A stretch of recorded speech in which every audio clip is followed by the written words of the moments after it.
Nancy Pelosi's husband gone and crashed his Porsche. Don't worry about it though, because they've still got plenty of money.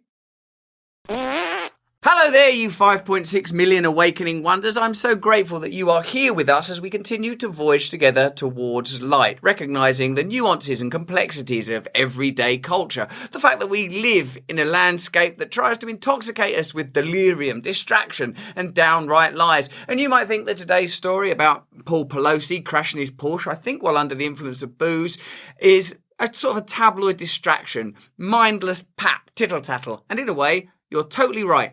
But in another way, it's a reminder that there are a class of people that operate within certain spaces where $5,000 fines, $5,000 fines are meaningless, and where the subcutaneous corruption that we all know is occurring is allowed to go on masked, veiled, whilst evident to us, never truly interrupted. So let's get into all that stuff. If you're not a subscriber yet, why not take this opportunity to subscribe right now? Using your little digital finger there, use it and subscribe yourself to this so that we've got 100% of you subscribed. It will help us. It will help our influence to grow. And remember to comment in the video, because our content, our perspective, all shaped, sculpted, moulded by you. Now, let's get into this stuff. In other news, House Speaker Nancy Pelosi's husband, Paul Pelosi, is free on bail tonight after being arrested for driving under the influence. He looks a little bit shiny even there, doesn't he? Driving under the influence. Sorry about all this. I got very drunk. He was stopped just before midnight in Napa County, California, and was released hours later on $5,000 bail. That's outside our leader's house. Number 10, that's no place for boozing and partying. If you've been watching the UK news, that's all they were doing the whole way through lockdown. Speaker Pelosi released a statement saying she won't comment on this private matter. I just gotta make a little statement. Oh yeah, what is it?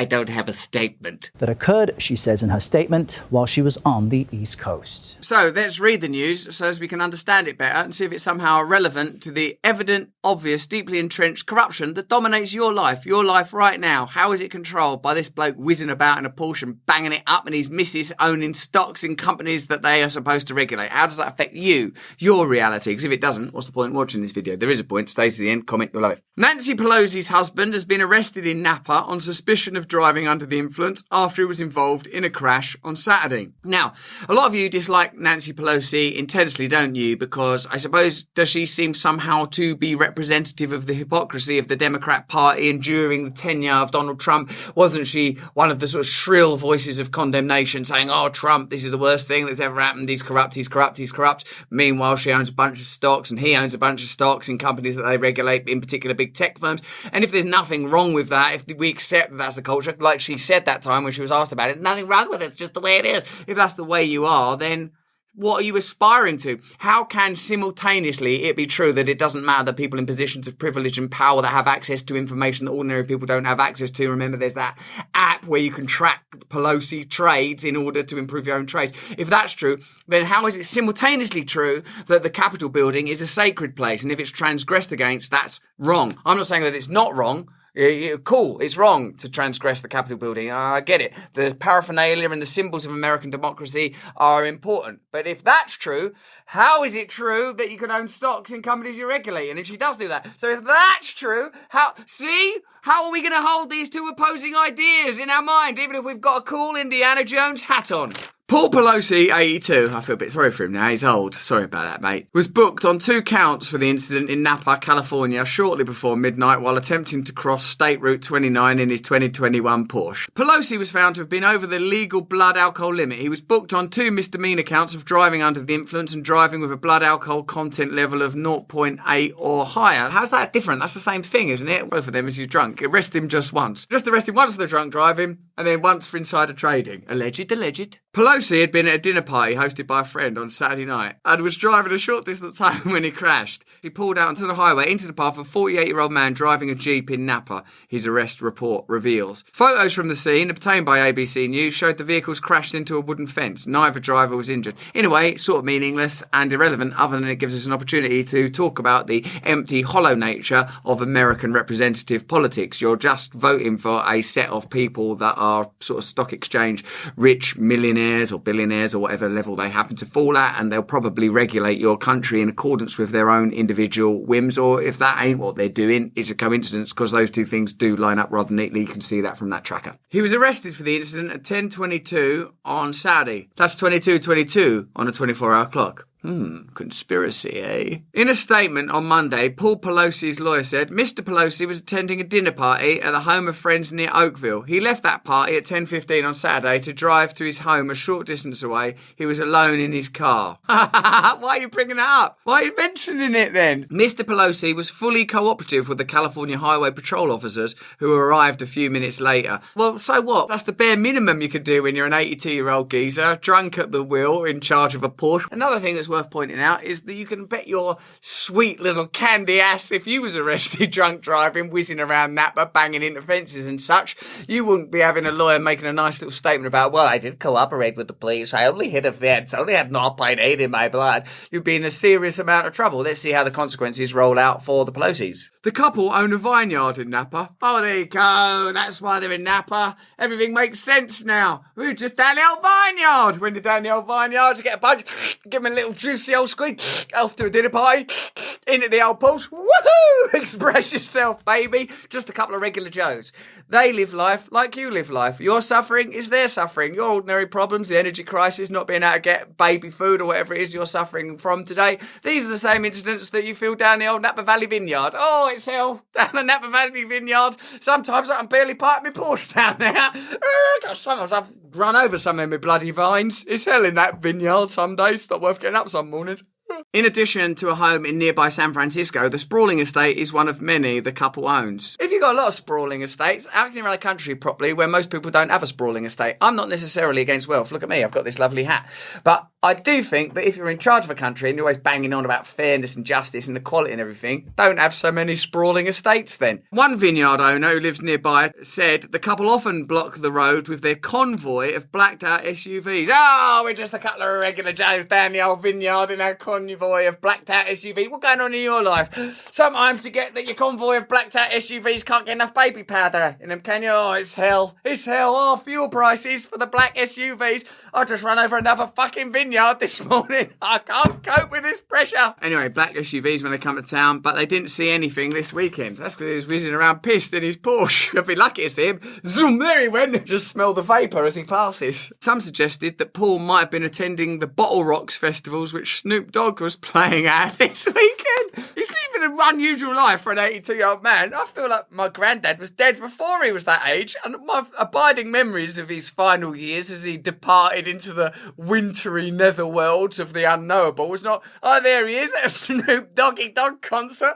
We're banging about in a Porsche. Hey, see you later, son. Remember, always be true to yourself, motherfucker! I wouldn't be going to the kind of fundraisers and parties they go to. I don't like them very much or find them very interesting, the vineyard owner said. Even the other vineyard owners are getting a bit sick of them. Even in the rather small demographic of Napa Valley vineyard owners, the Pelosis are getting on people's fucking nerves. The property on Zinfandel Lane sits on the banks of the Napa River and features a tennis court. Neighbouring vineyards have told in the past how the couple throws lavish parties for Silicon Valley executives. That's interesting because doesn't Pelosi sometimes have to sit on committees where they regulate the actions of Silicon Valley companies? That must be really hard, I think. That's why I admire Nancy Pelosi so much, because one minute she's throwing a lavish party on a tennis court while her husband, poor old octogenarian, whizzes around all pissed up in his Porsche. Then the next minute she has to stringently regulate Silicon Valley's trading. It must be really hard to do both of those things simultaneously. Because you'd think, that it would be possible on one hand to whiz around a fucking tennis court in a Porsche having a lavish party with a Silicon Valley executive. Or, maybe over here, stringently regulate this unparalleled titans of industry, the likes of which the world has never before seen. But to do both, pay that woman more money, that's what I say. Pelosi previously faced criticism over her husband's profiteering on tech stocks at a time when their security was being debated by the House. Paul has raked in millions through investment in tech companies like Alphabet, Google's parent company, and Disney. But has it made him happy though? Yes. House Speaker Nancy Pelosi, the sixth richest member of Congress, has risen through the party ranks and obtained more and more political power, and her personal wealth has risen right along with it. Pelosi has seen her wealth increase from nearly $115 million from $41 million in 2004. $41 million is already a lot of million of dollars. $115 million, that's even more million of dollars. So what you can see there is she's getting better at making money all the time she's in government, which must be nice for her. And ever since ascending to the top spot in the House, Pelosi and her husband Paul keep getting richer and richer. What a coincidence. Much of their added wealth is due to extremely lucrative and lucky decisions about when to buy and sell stocks and options in the very industries and companies over which Pelosi, as House Speaker, exercises enormous and direct influence. But if you exercise enormous and direct influence, so the influence is enormous. Oh no, I can't directly use this. No, you can. Oh, good. Bam! There's no way that you could profit from that, is there? Beyond that, Google, one of the companies in which the Pelosi's stock trades have made millions, is one of the top 5 donors to the House Speakers. But that's just another coincidence. One minute, you're down the old lavish vineyard at a party, whizzing about in your Porsche. Next minute, you're regulating the company. Next minute, you're receiving donations from the top 5 donations to the Speaker of the House. But what you got to do, this is what I've done, all those things, they're separate. None of them worlds intermingle to create a corrupt and miserable undemocratic hellscape for you. You know that by the way that in your own life right now, you've got total justice and you have lavish parties with tech billionaires, and when you're regulating the tech industry, you don't do any of those things. Oh, isn't that so weird? What? You mean there's a food shortage and there's an energy crisis and there's a forever war rolling out into a vast, limitless, technocratic, globalist, conspiratorial landscape? Look, all these things are completely unconnected. You're obviously some sort of maniac and I must have gone mad. I'm going to replace this Indiana Jones hat with a tinfoil one any minute now, just so everything makes sense visually. The wealthy couple buys and sells in Google stock, making millions. Simple as that. She works on bills that directly affect the future trajectory of Google. Just 2 separate facts there about Nancy Pelosi. Nancy Pelosi has been largely non-committal on whether spouses should be included in any congressional stock trading ban. Would you commit to spouses being included in a congressional non-trading ban? Wait a minute, Paul Pelosi, he's my spouse. He does trade in stocks that I regulate. I mean, 41 million, he's pissed out his head. He's whizzing around the formula. I don't want to put that guy under any more pressure. I'm not going to commit to anything, except maybe one more vineyard and a couple more Porsches and a few lavish parties. So there you go, America. There are your leaders. Not only are they political leaders, bureaucrats and administrators, but also symbols for social justice that parade themselves before us as moral arbiters and icons to aspire to. Remember the condemnation of Trump. Condemn Trump by all means. I know a lot of you like him, but condemn Trump. Condemn him as corrupt. Condemn him as inept. But do so from a promontory of moral justice would be my invitation to you. But that's just what I think. Let me know what you think in the comments below. Do you think a trite story like this one, tabloid tittle-tattle, can be an illuminating look into the corruption that surrounds us? What do you think? Tell us. Give this video a thumbs up. Subscribe to it if you don't subscribe to our channel already. Let me tell you for a fact it helps us. For you to just subscribe, it helps our influence on this channel. Watch either one of these videos. They're about subjects I'm sure you'll enjoy. And please subscribe to my mailing list. We do live Zoom calls. And also we do live events with great people. It's great to be a part of this community because the community you belong to right now is crazy and corrupt. But more important than any of this crazy stuff is that you please stay free.